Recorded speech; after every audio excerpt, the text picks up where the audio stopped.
5, 4, 3, 2, 1, 0. Okay guys, GG, GL, HF.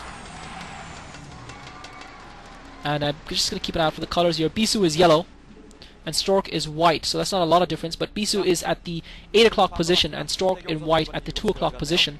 And these are reverse positions from the first game. It was Stork who was at 8 o'clock in game 1, so the positions have obviously been reversed. And Stork this time at the 2 o'clock position where Bisu was. Will Stork, I think we've seen so far that the player who's gone for the early expansion seems to have suffered, because both of these players have been so on top of their scouting, have had their military built up, that even that small kind of lapse of not having enough units has meant that the other player has been able to overpower their opponent.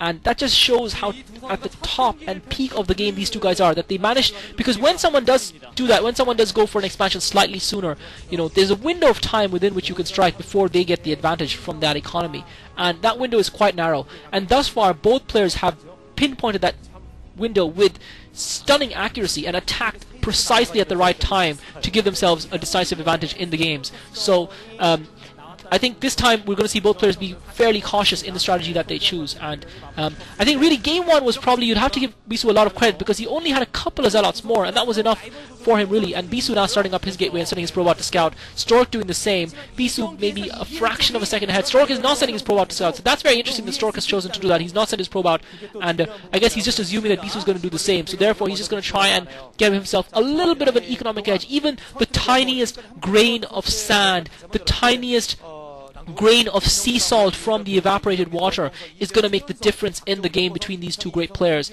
And Stork trying to give himself that little bit of an advantage by denying himself the scout, which I think is a mistake, because Bisu is now gone for 2 gateways. Stork has got a second gateway up as well, so both players going for the same strategy that they went for in the first match, both players with 2 gateways each. But Stork has sent his probe out a little bit later than Bisu, and I think he wanted to give himself just that little bit of extra mining time with 1 extra probe, because he feels that that will give him that little edge that he needs to win the game, maybe. But I think the fact that he scouted late is not going to affect his gameplay in any way, because he's still going to be able to get up that ramp. So maybe his scouting was a little bit better than Bisu's, because he was able to get up that ramp in time and see exactly what Bisu has, and it hasn't affected his strategy in any way. It isn't that he made a strategic decision without seeing what Bisu's made and it's going to affect him negatively. That's certainly not the case. So that gamble pays off for Stork. Bisu obviously likes to scout early, and in my opinion that's something that a good player should do, and Bisu definitely is a great player and he does do that.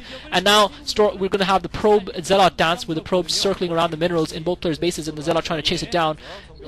Stork sending a zealot up towards the top. I'm not sure what the purpose of that is, whether he's trying to see for any kind of hidden pylons or something, but I don't understand why Stork is doing that. He's just sending the zealot up around the top and around towards Bisu's base, around that in a very circuitous fashion, and I'm not sure what the purpose behind that is. Maybe he's just trying to hide it from Bisu and try and get that zealot up that ramp, but Bisu has now blocked that ramp with 2 zealots, so Stork is not going to be able to get his zealot up inside that ramp. Stork's ramp, I believe, is free, but Bisu hasn't, and Stork is actually blocking that middle pathway with that zealot.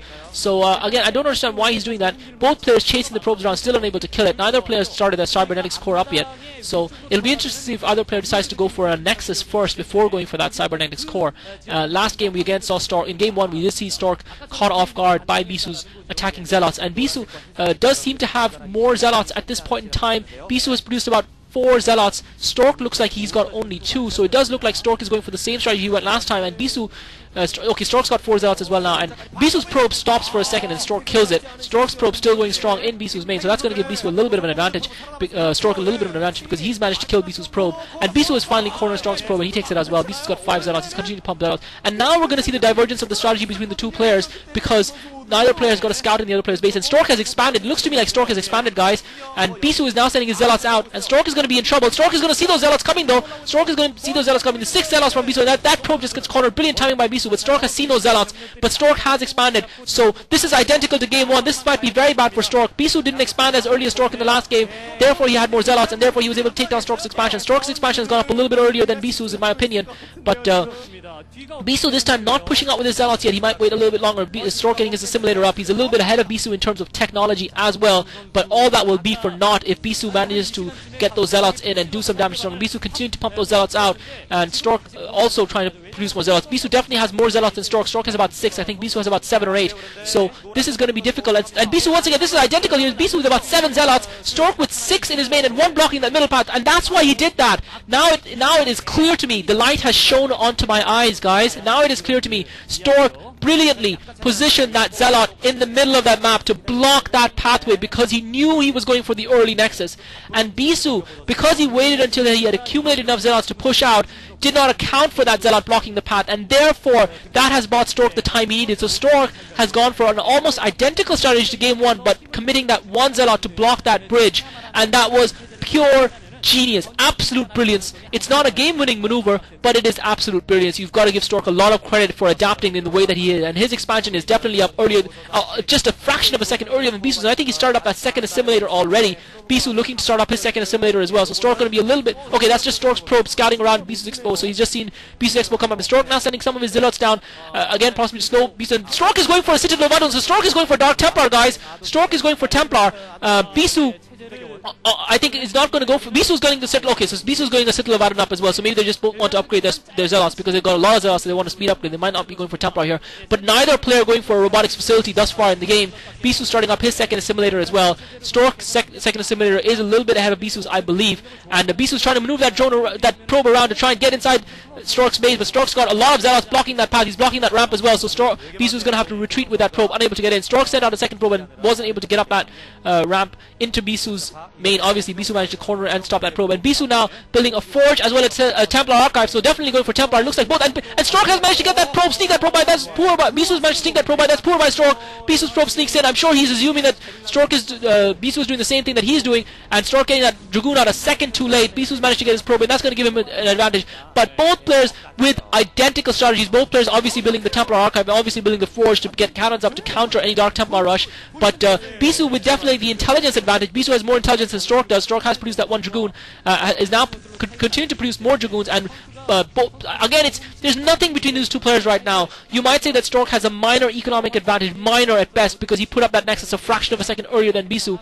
But Bisu now looks like he's ready to just scout around with his group of Zealots, just maneuvering that group of Zealots around. Bisu investing in a couple of cannons at his expo and no cannons in his main. He is getting that robotics facility up now. Stork doesn't have a cannon in his main either, so if a drop was to come, that would find both players potentially in trouble. Bisu is the one with the robotics facility building earlier, and I'm not sure who that is that they're focusing on. Probably Bisu's brother or something, because he looks a little bit like him. But Stork is building his robotics facility as well. Stork has got Dark Templar out. I'm sure Bisu is getting them out as well, but Bisu has invested in more. Stork has got photon cannons either side of his Nexus, so Stork has got 2 photon cannons at his expo as well. Bisu has now brought his Zealots down as well, and Stork just building a pylon there on the top of that ramp just to scout, and Stork has seen Bisu's forces coming down. I don't think Bisu has got... It might be a mistake from Bisu, because Stork could just send those Dark Templar and take out Bisu's forces, because Bisu doesn't have a observer with him, because his robotics facility is only now going up. Stork has more than enough forces on the ground to combat with Bisu's forces there, and this might be trouble for Bisu. Bisu committing himself there, and that might be a mistake, and Bisu forced to retreat, and his units continue to take damage, and Stork trying to get up that ramp, trying to take advantage of that position to get up that ramp. What he needs to do is he needs to cut off Bisu's retreat with those Dark Templar and do damage to Bisu. He's managed to lose one of his Dark Templar, but he's still got 3 intact. Bisu now positions himself up on that ramp. Stork needs to go now for Bisu's units before Bisu manages to get that observer up. Bisu only building the observatory now, but Stork has this window of time when he can attack Bisu's forces and deliver a crippling blow to Bisu's army. I don't know why he's doing that. He's content to sit outside Bisu's base, and Bisu looks like he started that third expo up. Stork started that third, and Bisu's troops retreating now. If Stork's Dark Templar can intercept him here and do some damage, this might be bad for Bisu.